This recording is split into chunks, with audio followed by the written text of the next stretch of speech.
delivered to your door. Now you have 10 packages coming from 10 different people with 10 different carriers showing up at your door. We've only got about 40 seconds left here, so what's key in making this work? Like, I get it. So what is it that you have? Do you have to have just a ton of people buy in and help support the infrastructure, or what? Yes, this is like I will put it in the words of what the NRF president told. This is going to be game changing. What we're trying to do is going to be game changing because it brings sharing economy to a whole new level at the physical and the digital level. It almost sounds like the airline industry in the hubs. Yes. Of like, I order a bunch of things, okay, and it all goes to Atlanta. Yeah. And it's put into one little box, and then it goes out to me. Box is just a manifestation of collaboration, but even if you don't put it in one box, but if all the packages which are Tim goes to one carrier, you still get the efficiency of that delivery provider. Love supply chains. Yeah, We love talking to Mr. Shaker. if we just put it all in metaverse and just buy metaverse things, like Virtual goods. I have my own theory about metaverse for sure. You still need the physical world to execute on it. Shaker, come back real soon. Shaker Natarajan, Executive VP, Chief Supply Chain Officer over at American Eagle. Thank you. Join Brian Curtis and Doug Krisner at 6 p.m. Wall Street time for Bloomberg Daybreak Asia. Tonight's guests include Cheryl Smith, economist and portfolio manager at Trillium Asset Management. That's Daybreak Asia tonight at 6 on Bloomberg Radio. All right, coming up, we're back to Davos. We're back to Switzerland. We're going to check in with the CEO of the global communications firm Edelman. His latest trust barometer is out. We'll see how it kind of crosses and squares with some of the themes that are being talked about at the World Economic Forum. This is Bloomberg Radio.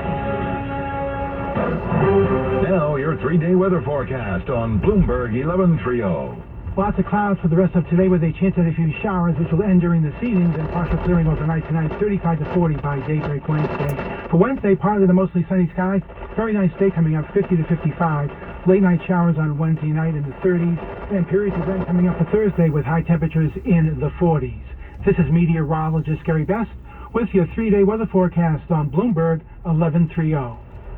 The Big Take, a daily podcast from Bloomberg and iHeartRadio, highlighting the best reporting by Bloomberg News from around the globe. This is a really fast-moving story that has caused a lot of outrage among investors. It will really set the economy on a road to disaster. Each weekday, we dig into one important story and tell you why it matters. The market shut down in a way it's never done before. That's going to have consequences for years to come. Listen to The Big Take on the iHeartRadio app, Apple Podcasts, or wherever you listen. Bridge Bank helps breakthrough ideas actually break through and remains dedicated to providing financial solutions to the risk takers, the game changers, and the disruptors, those committed to making the world a better place. Bridge Bank has been providing financial solutions to technology and innovation companies from inception to IPO and beyond for over 2 decades through its national network of banking teams and offices. Bridge Bank, a division of Western Alliance Bank, member FDIC. Bridge Bank, be bold, venture wisely. Interactive Brokers clients earn interest of up to 3.83% on idle cash in their brokerage accounts.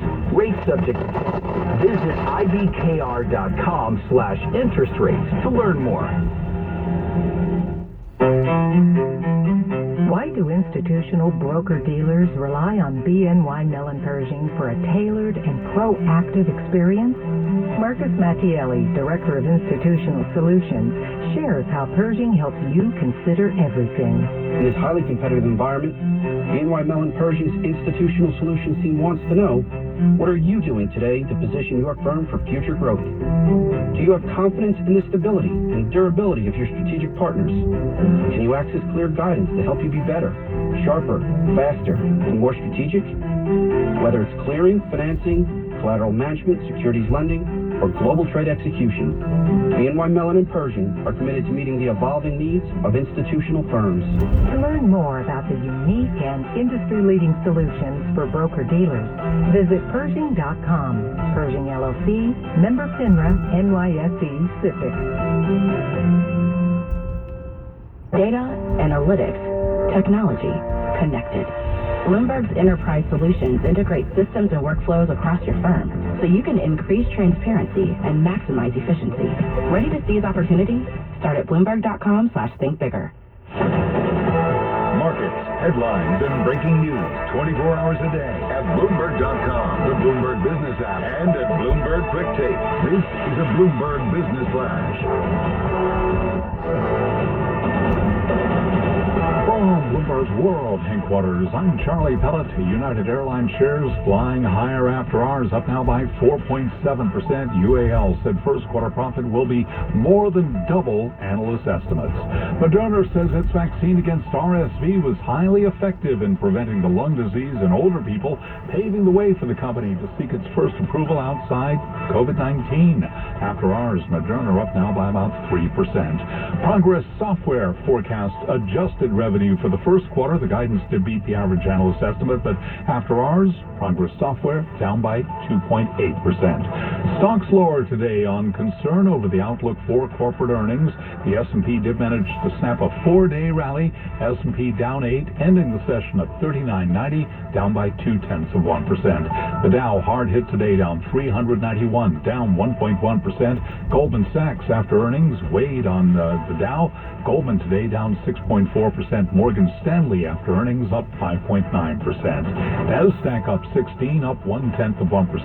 10-year yield 3.54%. Spot gold down $7 the ounce to 19.08, down 0.4%. West Texas Intermediate crude up 1.5%, 81.02 a barrel. So a down day for the U.S. stock market. I'm Charlie Pellet, and that is a Bloomberg Business Flash. It is indeed. All right, Charlie Pellet, thank you so much. As you all know, the annual meeting of the World Economic Forum, it's underway in Davos, Switzerland. All types of global leaders and thinkers are there, and that includes our next guest. Yeah, we're very pleased to have back with us Richard Edelman, the CEO of the global communications firm Edelman. He joins us now from the World Economic Forum annual conference in Davos, Switzerland. Happy New Year, Richard. How are you? I'm great. Happy to hear you guys. Yeah, well, we're glad to have you back, and we're especially glad to have you on the ground from Davos because, as we've been talking about throughout the program, the first time it's being held in the winter in 3 years. Just give us an idea of what the mood is like there. What's the tone? What have you heard so far? I think the most moving address today was by Mrs. Zelensky, who just talked about what it's like to live in Ukraine and the will of the Ukrainian people to fight back the Russian invasion, and that they're going to get their land back. And then Mrs. von der Leyen, who's the head of the EU, basically said, "We're standing with you until these criminals are brought to justice." I thought that was a huge moment of theater. Yeah, I do feel like, you think about a year ago, right, Richard? I mean, we weren't at war yet, and yet it became such a big story. And Carol, I think, nobody thought that it was actually going to happen. We look back in hindsight, Richard, and what we see is, a lot of people who thought, okay, Putin's not actually going to do this, and even if he does do this, it's not going to last well into a year. So apart from that, we want to talk economy too, because you have such great access to CEOs all over the world. Give us an idea of what you're hearing in terms of what the economic outlook is, and certainly Russia's invasion of Ukraine. It's a big part of that. Well, I've been pleasantly surprised by the forecast by CEOs. I think the general tenor is, the U.S. may not have any growth, but won't go into recession. That Germany and the U.K. in particular will be challenged by high heating bills and inflation, and that China will come out of it sort of mid-year. So I'm more optimistic than I thought. More optimistic. So that's so interesting, especially the European side of things. That's what I've been gleaning from the interviews that we've been airing, and what I've been reading is the idea that 6 months ago, 3 months ago, the mood seemed a lot more pessimistic. And now, given who we're talking to, Richard, it seems like, okay, you know what? Given what we've heard from companies, what we've seen in the economic data, especially in the strengths when it comes to the jobs, the way that inflation has come down, maybe we can avoid a global recession. It's possible. But again, I think the big challenge that we see in the trust barometer is really low trust in government. And we have an epic 50-point delta between competence of business and competence of government. 30 points on ethics. Business has come straight up in terms of ethics in the last 3 years. I think it's attributable to good behavior during the pandemic, a focus on ESG, and lastly, more than 1,000 companies getting out of Russia as a result of the invasion. So, that's a big story, that business is the only institution that's both competent and ethical. Okay, so the trust barometer, you do them regularly. You mentioned it. It's a temperature check when it comes to government, when it comes to business, and more. Just for people who haven't heard you on our program before, don't necessarily know what the trust barometer is, who is it that you glean for insights here? Who's the pool?